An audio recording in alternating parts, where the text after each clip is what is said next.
Hi, I'm Phil Bliss, and welcome to Stop, Think, Focus, Execute. Today, I'd like to introduce you to Bille Redmond, founder of Trademark Properties in beautiful Raleigh, North Carolina. Bille, tell us a bit about yourself and your organization. Well, thank you, Phil. I'm happy to have that opportunity. So I'm Bille Redmond and started Trademark Properties 32 years ago. We're a commercial real estate firm. We help people realize value through real estate. We also we consider ourselves a family of companies. So Trademark Residential provides residential income producing property management and brokerage services.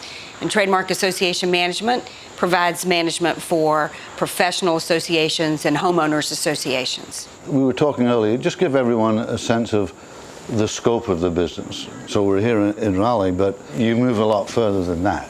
We are a Raleigh-centric firm. This is home, but over the years we've done work across the state of North Carolina, and since 2009 we've done work in 11 states in the Southeast. But we're very careful and very clear about where and how we provide services, always again based on the client's value proposition. How did you get here? Tell us a little bit about that story. I actually was managing the largest psychiatric practice in North Carolina, but had moved into doing more and more real estate development on behalf of the physicians. It was always focused on how they used real estate for their business. I had the opportunity to be introduced to the owner of the largest residential real estate firm in the Triangle in 1984. And he really was thinking about starting a commercial real estate firm, and he knew who I was. And so we had a couple of conversations about starting that company. I have to be completely honest, that was not an intentional focus for me, but it was intriguing, very established firm, an opportunity to start a new company and to lead it, but in association with resources and structure of a larger organization. Maybe there was that kind of attraction, playing with real estate and stepping into it, especially in being given a lead role, that it wasn't such a bad idea. When I look back on it now, and other opportunities that I think we've executed well on in the years has usually been the ability to see the parallel of what we were already doing, skill sets that we had, or experiences where we have been successful, and the opportunity then to leverage that. When I look at where I was doing office building development for physicians, the ability then to leverage the real estate experience in a different way through that residential firm's geographic footprint and their success, I think that's what compelled me to take that step forward and join him. So that was a stop and think thing. You really were thinking, oh, I could do more. I could do more. We could do more. That's right. We could do more. Right. So it was the opportunity to grow something that would have been very different had I stayed on my own doing development work. We were chatting earlier, and we both lived successfully through 5 recessions, and that's kind of fun. Tell us a couple of stop and think bumps when you've had to stop and really reconsider, make a swerve, and move on. So one that comes to mind is about 20 years or so ago. I lost a key broker. It was a male and a good friend. And I realized that I was in an industry that was very male-dominated. There were very few women in the brokerage business of commercial real estate, and almost no ownership. And so that was a moment of sort of picking my head up and looking around and saying, well, what would make that different? And what made that different, besides I was usually the only woman in the room, was the fact that I could change that. I could change that by recruiting and engaging women to be in our industry. And today, of course, it's much more prevalent. There are probably 50% of the brokers, women in property management, women in construction management, really has changed that dynamic. We have some of the best brokers in the market that are women. And it changed our company culture, and it changed the dynamics of who we are. So it was a great strategy from an execution perspective. Women tend to be loyal, very committed, very good at what we do in our industry, detail-oriented, and able to multitask. So that was a challenging moment, not a moment that I relished in that loss, but it became a different strategy. Yeah, I mean, and that stop-think moment has become the foundation of your business. Right. We're in the people business, and it's all about our people. It has to be about them, our culture, and how we work together with our clients. So that was a moment, and I would, of course, have to say the last recession. Yeah, you got to go there. So 2007, best year in the history of our company. Great growth.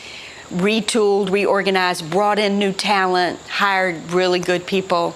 I get to March 2008. You're focusing and executing. Executing, really, boom, boom, it's boom, boom. great. I'm thinking, this is going to be so easy from here on out. I'm going to work less, play more golf. This is going to be terrific. In March of 2008, everything we were working on just stopped. 60% of our business activity came to an absolute halt.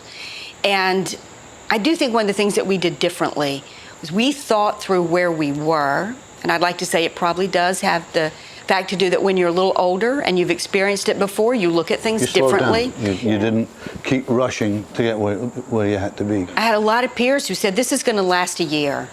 We're just going to keep doing what we're doing. And I am so grateful we did not take that approach. What we did do was stop and think about, what are we good at? Well, we're really good at finding value in real estate. We're really good at transactional-based real estate. We're really good at relationships. And we're incredibly flexible and responsive. We're pretty nimble.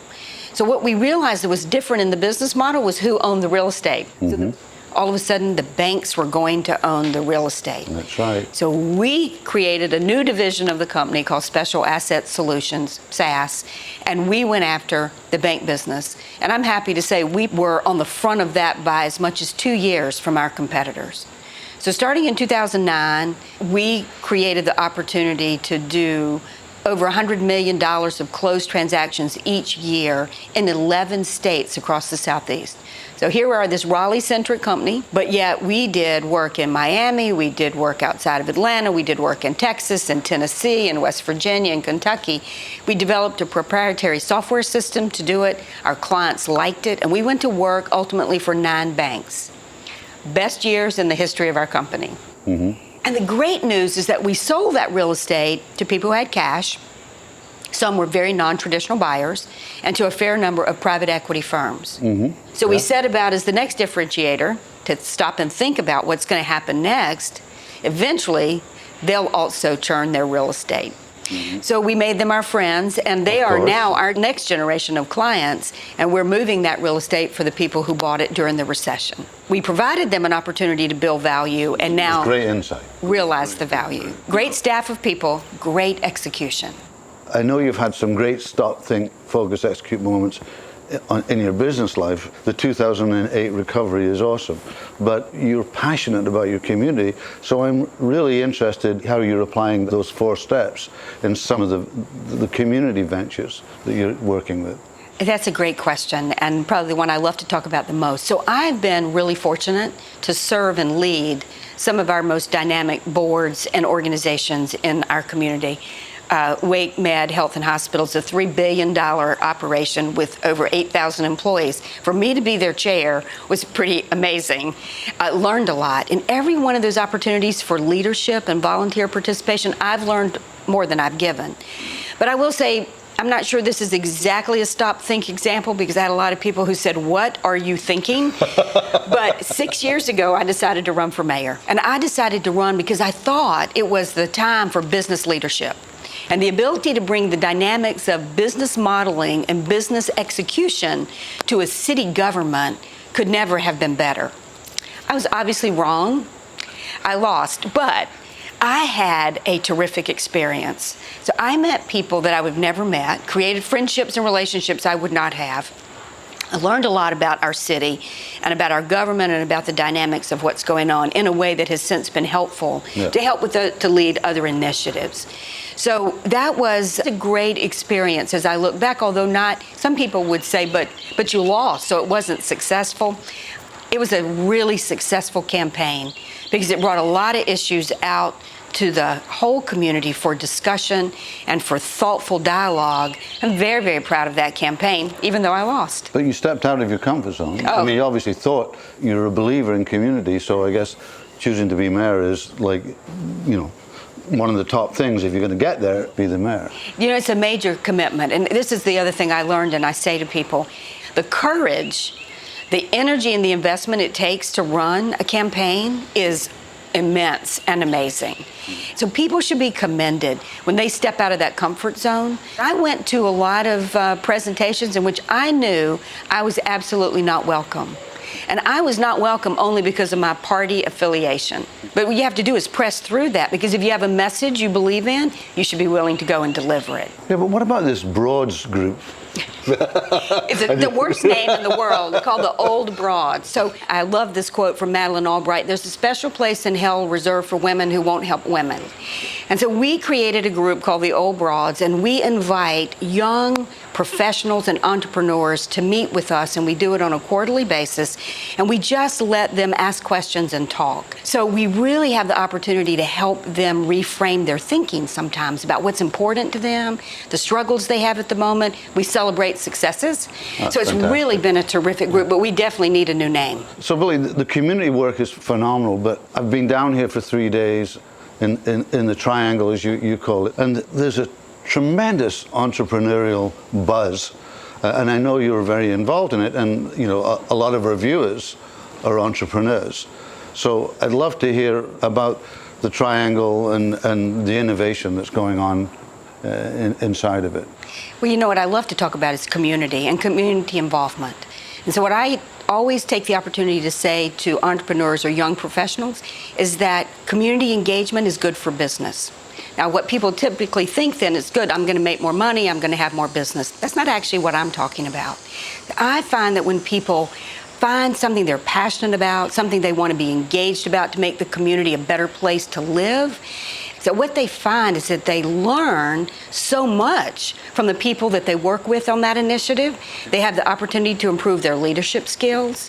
They learn the dynamics of other people's businesses, and they create relationships they could never create any other way. You've broken through and tremendously high achiever in your sector. Thinking of our viewers, thinking about some people breaking through, how would you capsulize the Stop, Think, Focus, Execute process, in your words, to get from a beginning to a peak? You know, I think a key piece of that is, this great quote, the beginning of wisdom is self-awareness. So I think you have to be willing to stop and be reflective about your participation in the circumstances, good or difficult. Where are you? How are you leading? What does it mean? And then the ability to look at things from a different perspective. You know, I think so often we are so intent on holding on to a concept, to a business model, to a strategy that we're not willing to stop and say, you know, that is just not working, or it could work better. Yeah. And then the next absolutely. piece is, are you willing to let people tell you that? That's pretty hard. You know, criticism can be challenging. Are you willing to listen to other people, Right. their opinions and their ideas? And I think the great news about where we are today is that we are moving to more and more of a collaborative spirit. And so I think the things that I've learned and what I tell other, particularly young professionals, is be prepared, be informed, and then go do your homework. Sort of trust yourself and your instincts, but verify. You know, we've been talking a lot about Stop and Think, but I'm really interested because, you know, you've built a large organization, which is, you know, focus and execute. What's been your magic in that? You can't be complacent. And if you really want to drive value and you really want to be focused on excellence, then that's an everyday focus.